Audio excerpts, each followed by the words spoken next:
Guys, welcome back. I hope you all are doing very well. First of all, let me thank you guys for 406 subscribers as of the recording of this video. I really do much appreciate it, and if you do enjoy the content or find it useful, remember to hit that sub button to help me out and reach that 1k goal before the end of the year. So this video was actually something I meant to do on Friday, but of course I didn't really have that much time to do it on Friday since Monster Hunter Wilds just released. Not only that, but I am quite sick, so if I do sound a little bit strange, just keep that in mind. So what is this? Well, this is a beginner's tips for you guys. I have quite a bit of time in Monster Hunter Worlds. I'm pretty sure I'll put up a screenshot, and also got my platinum on Worlds and Iceborne. I'm a bit of a masochist when it comes to those things, but yeah.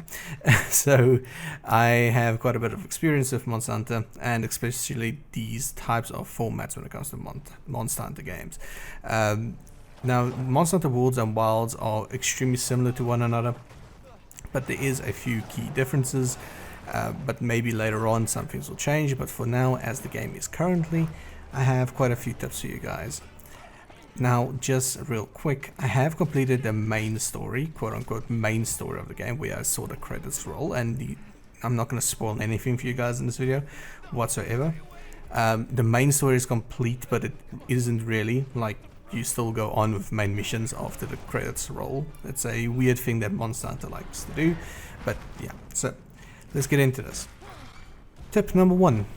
I would highly suggest that you guys do not fret about min-maxing your gear early on whatsoever. I am still playing with low rank gear, and I am quite far into the high rank at this point in time. I'm using a specific monster's low rank gear. It's a really good set, but even where I am now in the game, high rank gear will give me double the defense than my normal rank gear that I have now, except it's not really that needed. If you're gonna get hit constantly, yes, you're gonna need better gear, but if you play carefully and you actually know what you're doing, sort of, then you should be good to run through the game, or run through the game, but play through the game without fretting too much about your gear. I'm not saying don't upgrade it. You're gonna need to upgrade your gear eventually, but just remember that you don't need to every single monster have a new set of gear. If you're a player like that and you wish to have every single gear set in the game, go for it, more power to you. But I'm just saying that you don't need to spend time needlessly to min-max to get yourself as strong as possible all the time. So just keep that in mind. Then tip number 2, pick up everything, and I do mean everything. If you are riding on your mount, I'm not sure how you pronounce it, Psykrat, I guess. You can aim and shoot with your slinger to pick up some goodies, which is very nice, of course. Or you can just walk around and mine and pick stuff up. Everything in this game has a use. Nothing will ever be wasted. You might think for now, yes, you don't need it, but eventually, let's say you try a bow build or a heavy bow gun or light bow gun build, some of the materials that you pick up are going to be used in crafting ammo and so on and so forth. So just keep that in mind. Nothing in this game is wasted whatsoever. Tip number 3. Try different weapon types. Even if you played Monster Hunter World, try different weapon types in Monster Hunter Wilds. And the reason for this is, yes, I am guilty of not really trying many different weapon types. I did in World, of course, because it's just, I played it so much, but I haven't really tried that much in Wilds. But from what I've seen is most of the skill sets are generally the same, except there is so much more added onto it. So your bread and butter skills will stay the same type of thing, but there is so much more that you can expand onto it. Like for instance, your longsword isn't just your normal combo of R2 and do your helm splitter, etc, etc.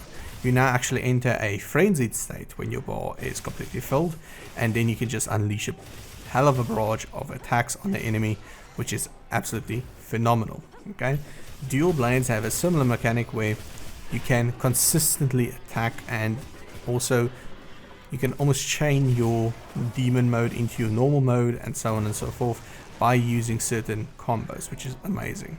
Now, gonna be honest here, I haven't really tried more than that, but for the time being, I would highly recommend that you guys try out different weapons. Really, this game is all about variety, spice of life, that type of thing. So really, try different weapons. If you're struggling with a hunt with one weapon, switch to another weapon. Maybe you are gonna get it right with a different one. You never know, something might just click in you. Then, tip number 4. Always look for wounds on monsters. There's a new mechanic in this game where when you damage a certain area of the monster, you will eventually create a wound. Now then, when the wound is created and you press L2, which is the aim button for console, well, for PlayStation 5 I think it will be LT for Xbox, I'm not sure for PC, but anyways, that's besides the point. There will be a glowing spot on the monster.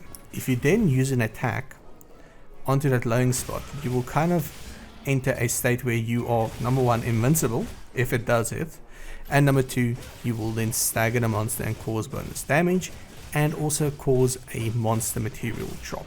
So it is very important to do this if you want to min-max your grinding almost, because you're going to get a lot more monster drops, and also you're going to be killing the monster a lot quicker if you're going to continuously exploit those weak parts. It's almost like tenderizing from World, except it's just done in a more how can I say this, impactful manner almost. It looks and feels good always when you actually do exploit one of the wounds that you create on the monster. Okay, setup number 5. In this game, your Psychrat or mount, whatever you want to call it, is with you constantly. I have not been in a hunt where I have not had my mount with me. Well, this leads to 2 things. Number 1, you can always hop onto its back. Okay, mid-fight, use this to your advantage. Use this to sharpen your weapon if you need to. Use this to heal up if you need to. He has a lot of mobility, and most of the time when you hop onto your mount, the cat will actually take the attention of the monster. Now, of course, I'm not saying that will happen every single time, but in general, I've never been hit on my mount, and every single time I actually get on my mount, I can fully resharpen and fully heal up, and then, of course, if you want to, you can do a jumping attack off your mount to maybe even mount the monster and get in some bonus damage and get it down on it. So just be sure to always use your mount for sharpening. If you're going to be standing there in the middle of the field sharpening your weapon, chances are the monster's going to come and bonk you over the head. You do not want to be bonked by some of these monsters. They hurt a lot, trust me. The food system in this game works a little bit different than Monster Hunter World and pretty much all other Monster Hunters from what I'm aware of. So, on to tip number 6 for this one. Always check for rations.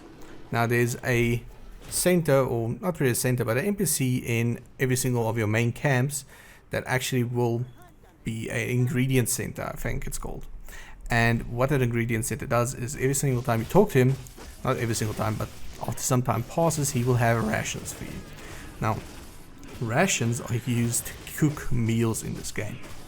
You have a barbecue grill that you can deploy in the field if you want to, or you can cook it inside of your tent. Now these meals are exactly as like World's meals, where it gives you a buff. However, these actually last for a period of time, 30 minutes, 50 minutes. Okay, so it depends on how you cook the meal. If you add some certain ingredients, you will see the prompt for it. If you want to extend the duration, etc, etc. But in general, it is 30 minutes and 50 minutes. And those 50 minutes, even if you die, you do not lose the effect of your meal. It is an awesome system. I much prefer this over the old Monster Hunter's ways of giving you meals, but in general, I think this is really well done. So remember to get your rations from the Palico, that's the ingredient center. Tip number 7, and I think this is a really obvious one, but I'm going to put it out there anyways. Play at your own pace. This game is just released. It is literally 2 days old or 3 days old from posting this video probably, and it's not going anywhere. Monster Hunter World has been with us for a bunch of years. It was absolutely phenomenal the whole time. Monster Hunter Wilds is a really, really good game. Play at your own pace and enjoy it. I have a friend that's for the first time is playing Monster Hunter, and the thing is, we're not playing together because I want him to experience the game at his own pace. He's much further behind than I am in the game because I just play a lot quicker and I know what I'm doing in terms of Monster Hunter. He doesn't. he's getting used to it, and he's playing at his own pace, and he's enjoying the game. Please do not rush the experience to try and reach endgame, because you're going to feel empty and you're going to feel like you haven't experienced anything if you just run through the whole game. So please play at your own pace and enjoy the game as much as possible. So tip number 8. If you guys remember, in Monster Hunter Worlds you had the botanical garden, which you could plant certain things or you can grow certain items to be of help and harvest every so often. Now the thing is, in this game there's no such system. However, there is a sort of the same system. After a certain point in the story, there will be NPCs available in some towns, and these NPCs you can actually task them with gathering you ingredients, just like your botanical garden in Monster Hunter World. Now this is a little bit slower than your botanical garden from World because it isn't really hunt based, whereas with World it was. You know, you could just do a bunch of hunts and you would have a lot of items. This actually goes by in-game days, so you really need to be sure what you pick, because it does take a while to get these materials. Of course, stuff like flash bugs, honey, that's always going to be helpful because you can create potions of honey, and of course the flash bugs, thunder bugs for your traps. I prefer trapping monsters because in general I just think it does give more materials than just killing them outright, but it also just feels a bit more rewarding when you trap a monster and you don't need to go through that final phase where the monster just goes buck wild because it is enraged and near the end of its lifespan. So there is a system like that in the game, and it is pretty much going to be in the center of your playtime when it comes to the main story, so just keep an eye out for that. Then tip number 9. Okay, always check your sacred support pouch. Now there's sometimes when you on your mount you will check your support pouch and there will be nothing in it. Fair enough. After a few minutes it will be restocked. This also goes on a timer, and those items in there definitely help you out in hunts, especially early on in the game. Those items are absolutely phenomenal because it is free items. You don't burn any of your own currency or any of your own ingredients, potions, whatever you want to call it, to get the hunt done. So always check the sacred support pouch. Then on to the next one. Tip number 10. Always have a food buff active. So this goes hand in hand with the ration tip that I gave you guys earlier. Always have a food buff active. Why? Well, because it increases your max HP, your max stamina, and it also gives you a variety of buffs, defense.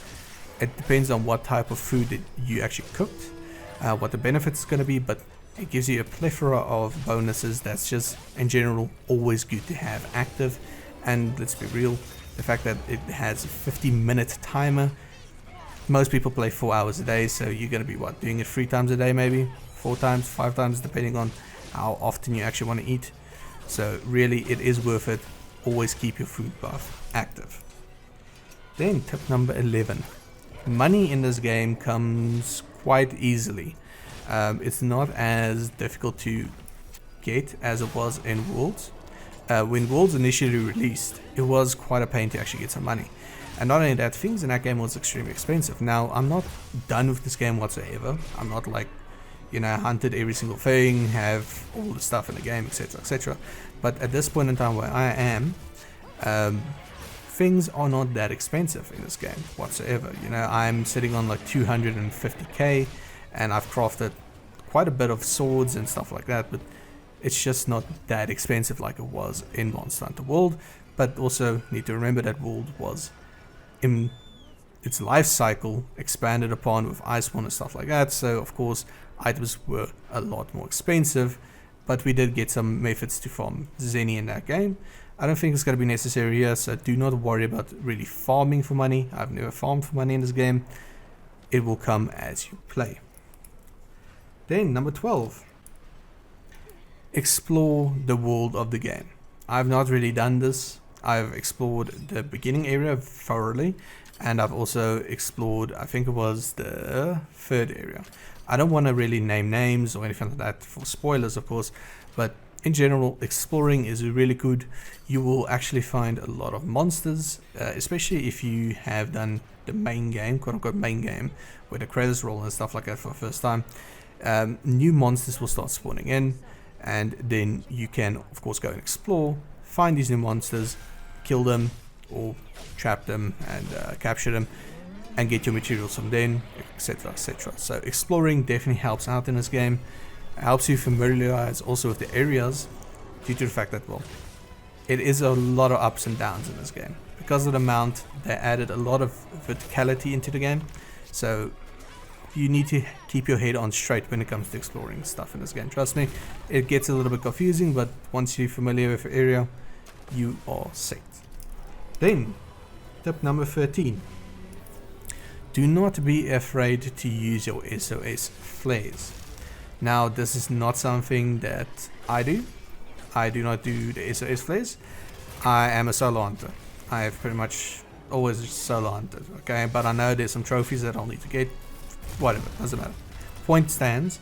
Do not be afraid to SOS beacon your hunt, or join another player that is SOS beaconing the same hunt you are on to do it for completion.